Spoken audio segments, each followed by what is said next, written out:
Sauvêtre, bonjour. Merci de nous accueillir devant l'hôtel de ville de Lorette-Argenton. Ça sera une ville d'arrivée du Tour de Sèvres le 14 juillet. Pouvez-vous nous présenter votre commune, s'il vous plaît?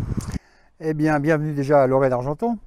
Lorette-Argenton est une commune nouvelle née le 1er janvier 2019, issue de la fusion de Argenton-l'Église, Bagneux et Bouillé-Lorette. C'est une commune qui compte 2657 habitants et qui s'étend sur 52,6 km². C'est une commune qui est bordée au nord aux portes de l'Aquitaine et au sud aux portes de l'Anjou. Ce qui fait qu'on a des toits en ardoise et en tuiles, l'ardoise de l'Anjou, les tuiles du sud-ouest.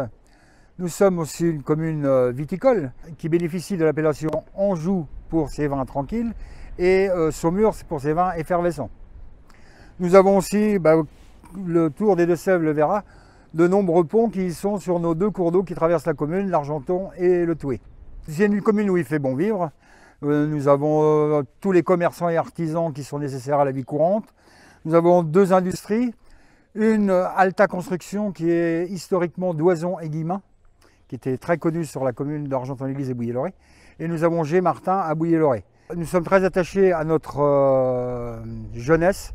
Et nous disposons sur la commune exceptionnellement de 3 groupes scolaires, un privé et 2 publics, un collège, une maison d'assistance maternelle et l'an dernier nous avons créé un centre de loisirs.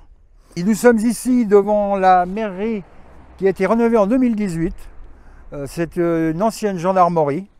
La commune d'Argenton avait prévu la fusion, donc nous avons un bâtiment tout neuf. Comme c'est une ancienne gendarmerie, il y a quelque chose de particulier pour une mairie dans un village aujourd'hui. Tout à fait. Derrière, vous verrez, nous pourrons la voir tout à l'heure, nous avons 2 portes de prison, de geôle, de l'époque qui sont restées en l'état et qui n'ont pas bougé depuis leur création. Alors, le 14 juillet, ça sera ville d'arrivée. Oui. Est-ce que vous avez prévu une animation particulière pour cette journée? Alors, nous, le 13 juillet, historiquement, nous avons sur Bouillé-Lorette un moule frite avec balles et feux d'artifice. Donc, il sera reconduit cette année. Et le lendemain, nous pourrons repartir sur Argenton-l'Église avec l'arrivée du Tour des Deux-Sèvres. Et c'est le comité des fêtes d'Argenton-l'Église qui prendra le relais pour animer tout l'après-midi du 14 juillet. Nous espérons beaucoup sur toutes les associations qui vont se grouper pour animer ce 14 juillet. Comme je vous le disais tout à l'heure en préambule, Argenton-l'Église a déjà accueilli un départ du Tour des Deux-Sèvres. Cette année on récidive, mais avec l'arrivée cette fois. En espérant avoir un gros succès, autant que nos voisins l'ont eu l'an dernier à Val-en-Vigne.